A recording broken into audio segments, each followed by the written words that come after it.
learned these the hard way. These are 10 upgrades that's gonna save you time, money, and a whole bunch of frustration. These upgrades made the biggest difference in my shop, including this little gem right here. Let's go. Before we get started, if you'd like to check out any of the tools or the upgrades that you see today, I'll link those in the description, the pinned comment, as well as that QR code for my TV viewers, and you can also check out that View Products button if they're available on YouTube Shopping. Now, it's time to upgrade. Number one on the list, one of the best upgrades I ever made early on was in my sanding. And I'm talking specifically sandpaper. When I started, I was buying the cheapest stuff you could buy on Amazon in packs of 50 and 100. It was dirt cheap, it wasn't lasting very long, and it produced a terrible quality finish. And I didn't realize that until I started buying better sandpaper. Now, I like to use 3M sandpaper. It's my favorite sandpaper to use. This is what I buy all the time. For one, I like this mesh style because it lets the dust in there in multiple places, so dust collection is better. But more than that, it lasts a long time. They actually done a lot of research, and there's quite a bit of technology that goes into sandpaper like this, believe it or not. But the actual shape of the grit that they're using, the Cubitron grit, is designed to get you the best finish possible, and it works extremely well. So you don't have a bunch of those swirly marks and things like that like you do if you're using lower quality papers. If you're on more of a budget, you can check out Diablo sandpaper. I used that for quite a while as well, but I do think this 3M is better than that. And of course, if you got sandpaper, you want to store it in something, I'll link to this box. It's excellent for storing sandpaper, even though it's not even meant for sandpaper, but I use it all the time. And another upgrade I made early on was just buying a better sander. I bought the cheapest one you could find at Walmart. It was a Hyper Tough. It lasted about a week, if I remember right. Like, it was very, very short-lived before it burned out, because those are not meant for sanding for long periods of time. But I picked up this DeWalt that's less than $100, and it lasted for years and years, and I still have a DeWalt that I use in the shop. There are way more expensive sanders, but the DeWalt is the best one under $100, and it was one of the best upgrades I made in my sanding early on. Number two upgrade I made was a blade. That should be a shirt. Upgrade your blade. For most beginners, the best thing you can do is upgrade the blade on your table saw or your miter saw. This will make a massive difference in the quality of product, as well as the accuracy, the cleanliness of cut, and the ease of the cut, so it's not bogging down when you're trying to cut the wood. For most people, I think on a table saw, if you've never upgraded the blade, just get a 40-tooth general purpose blade. I recommend CMT orange chrome blades. I'll link to these. You're getting a really good blade at a good price. The teeth will stay sharp a very long time. It's going to produce a really clean cut, and you're going to be overall pleased with the performance. Now, if you are cutting across the grain on plywoods, so if you're cutting plywoods and veneers that are very sensitive or a little more delicate, you want to get a higher tooth count blade, like an 80 tooth. I would also recommend a CMT blade for that.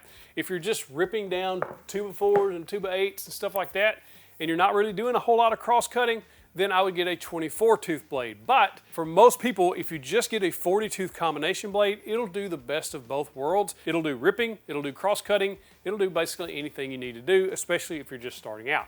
Makes it very simple, just upgrade to that 40-tooth. If you're on a little bit more of a budget, again, Diablo makes some really good blades. I would recommend just getting a 40-tooth combination blade from Diablo. For miter saws, I would highly recommend just getting an 80-tooth blade, because a miter saw, you're mostly only doing cross cuts with that saw, so you want a higher tooth count to get that cleaner cut. The next upgrade that I made that made the biggest difference in my woodworking was measuring and marking, and this does not have to break the bank. Nothing will frustrate you more than an inaccurate square or a bad tape measure, so that's why I recommend upgrading these next. There are some wildly expensive squares out there. Hello, woodpecker's arm and a leg, it's going to cost you. However, there's some really good options that won't break the bank that will still get you dead accurate results. First, one of my favorite squares made right here in the USA, especially just for layouts and things like that, is the DFM Small Carpenter Square. Has a ton of features built in. It's dead accurate. You're not going to need any more accuracy than this. You can use it to set up your table saw blades square. You can use it for laying out on wood, anything like that. It's a really good option. There's also a couple of bigger options out there from iGaging that are very, very accurate, and they have a ton of features built right in. They have a scale on the side so you can set up bit heights and blade heights. They also have a lot of other features like scribe holes, everything like that. These are probably two of the best out there as far as best bang for the buck and value. If you are on a very strict budget and you want to also get accuracy and good quality, I would highly recommend either getting a set of machinist squares if you just need to check for square, or if you want layout, check out these little Win hand tools. Very good value, and you'll be upgrading your accuracy on a budget. If you're looking for a very good tape measure, that's very inexpensive. I absolutely love and have recommended for years the Fast Cap old standby, but most beginners absolutely love the Fast Cap lefty righty because it has the markings laid out on there for you. It helps keep down on confusion, especially if those who aren't comfortable reading tape measures yet, because it has them all laid out on there from 8ths, 3/8. So if you don't know what those are, this has it on there. But more than that, it keeps confusion down because you actually get to see the numbers versus the marks. This is a viral tape measure. People love this thing. They sell by the thousands. The next upgrade that I made in the shop that made a big difference was router bits. Now, I started out with a very cheap set of router bits. That's where a lot of beginners fall into a trap.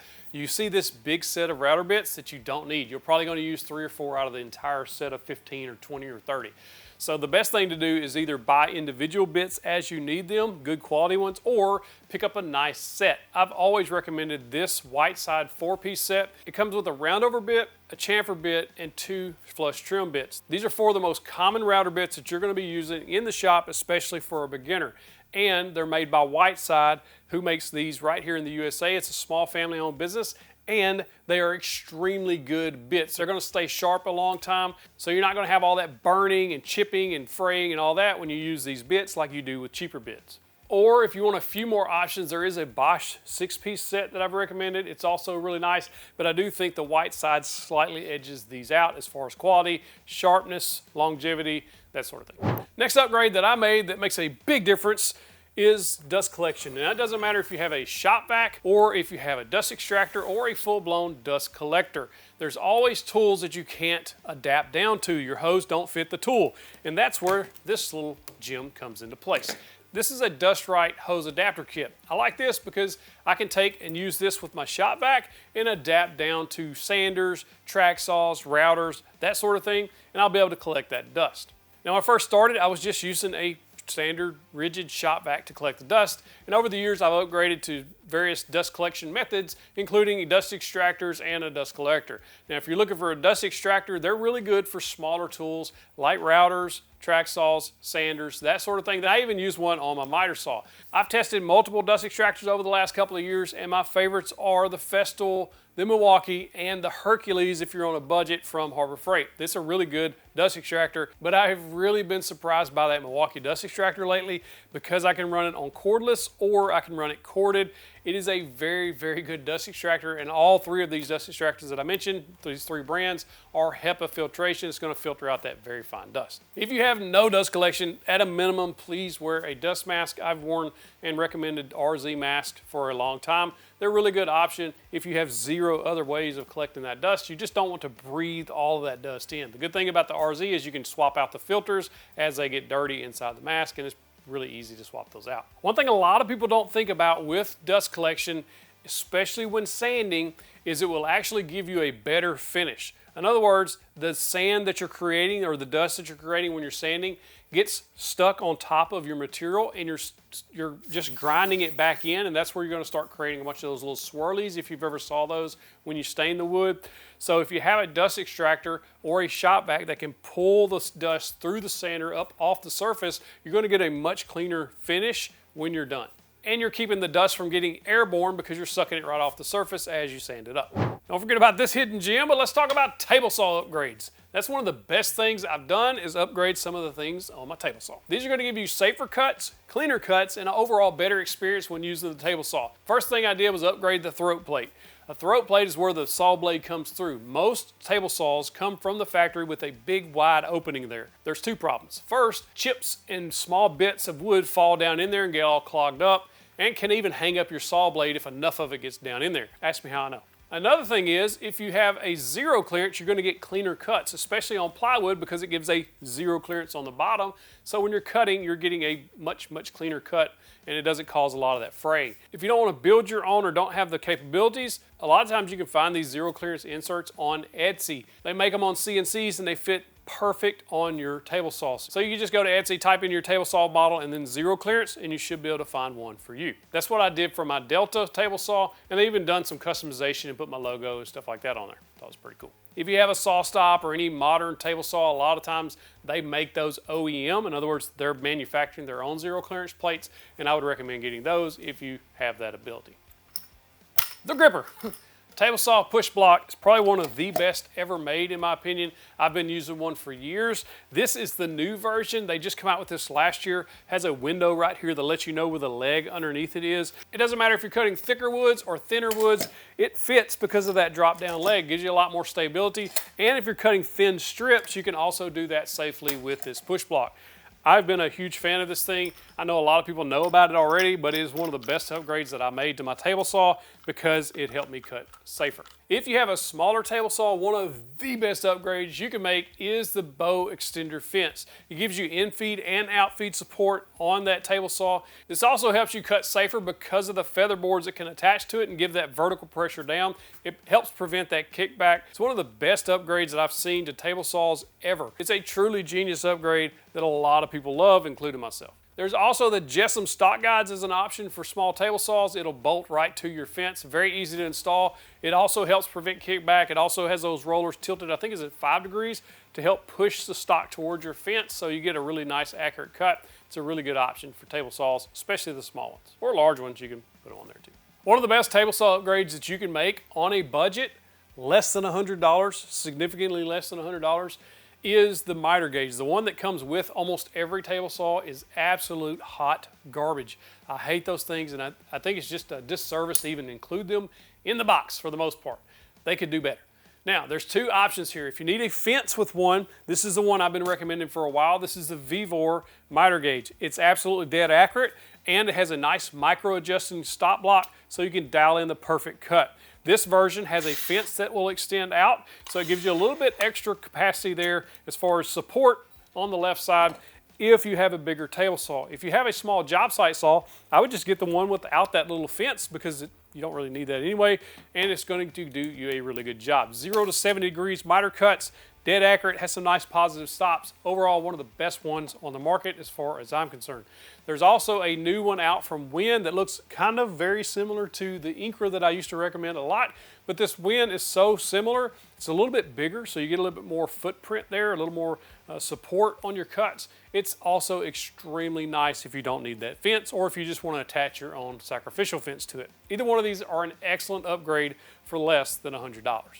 The next set of upgrades that made the biggest difference in my shop was to the miter saw. The miter saw is one of the most used tools that I've ever owned. And one of the best upgrades you can make is zero clearance tape. You can just put this little tape on there. It works extremely well. This stuff is made by Fast Cap. It's extremely easy to put down. And if you tear a piece up because you did a bevel cut or a big chunk of wood tore through it or something, it's rare, but it does happen, then you can just replace it because it comes with 5 strips altogether and it fits any miter saw. I've been using it for years and it's one of the best and the most budget-friendly upgrades you can make. And why that upgrade matters is it helps get cleaner cuts when you use this because you're getting that zero clearance similar to what you do on the table saw, so you're not getting as much tear out. And as a reminder, on both the table saw and the miter saw, one of the best upgrades you can do is buy a better blade, as mentioned before. Next up, workbench upgrades. One of the best things I ever did was build my first workbench. Before, I was working on the floor right there where that camera is set up, and that stuff was coming out all off of y'all because my floor is unlevel. It's a garage floor. They don't care if it's perfectly level. And so when you're trying to build stuff, it just comes out all wonky. So I built myself the very first workbench. It's actually still sitting right there with the CNC on it. And then later I built this bigger one. But one of the main upgrades I've made on the workbench is having clamping solutions. When I first built this workbench, I used T-Track. And recently I used a micro jig grid guide to create this clamping grid. It gives me a whole bunch more clamping options anywhere on the workbench. The T-Tracks worked great, but I had to be in specific spots because of how I had it laid out. With this grid guide, I can do it anywhere. Another upgrade that I made very early on was Rockler bench cookies. These things are fantastic if you're wanting to sand things or route things or even cut things with a track saw. I just lay the sheet goods up here on those, and it works to help support it up off the bench so I don't cut into my workbench. And then recently Carbon Method come out with these bench nuts. Now these things are actually really nice. They're bigger, so you get more surface area than the bench cookies. They're also high density foam, and if you cut into them, it's not going to hurt anything anyway. And they're really, really grippy, so they keep things from sliding around. These are actually really inexpensive, about $20 for an 8-pack. Highly recommend them. It's a good upgrade. Before we get to this and ways I upgraded getting dead accurate results on plywood cutting, let's talk about shop upgrades. One of the best shop upgrades I've ever made are the Bora lumber racks. I talked about these many times on the channel because they are absolutely amazing. Get your lumber up and off the floor, helps keep everything nice and organized. It's one of the best upgrades I've ever made. And speaking of upgrades to the shop, organization is key. An organized shop is a happy shop because you're going to be able to find the tools you need when you need them. I use the Ryobi Link as far as organizing my Ryobi tools, as well as Milwaukee Pack Out, and I've got OmniWall behind the miter station. Doesn't really matter what type of organization you go with, even if you want to make your own French cleat wall or anything like that, but having things nice and organized where you can actually go and find them and you know exactly where they are. Now let's talk about this, as well as cutting some plywood. Now, one of the best upgrades I made in the shop was being able to cut plywood dead accurate. Now, there's a lot of ways to do that, and you don't have to spend a bunch of money to do it. And then there's ways to spend a little bit of extra money and get some faster, better results. First off, just a nice straight edge. The Swanson straight edge is probably one of the best, cheapest ways to do because you can just clamp that down to your plywood and make good cuts. The only drawback is in the center of that thing, if you're cutting a long 8-foot strip, you have to tape that center down with some double stick tape or it will flex a little bit and cause some inaccuracies. It's not the perfect solution, but it was a good upgrade at the time. And then of course the Craig Rip Cut is another good option because it helps you basically cut up to 24 inches wide. So if you're making shelving and things like that, that's also a solid option.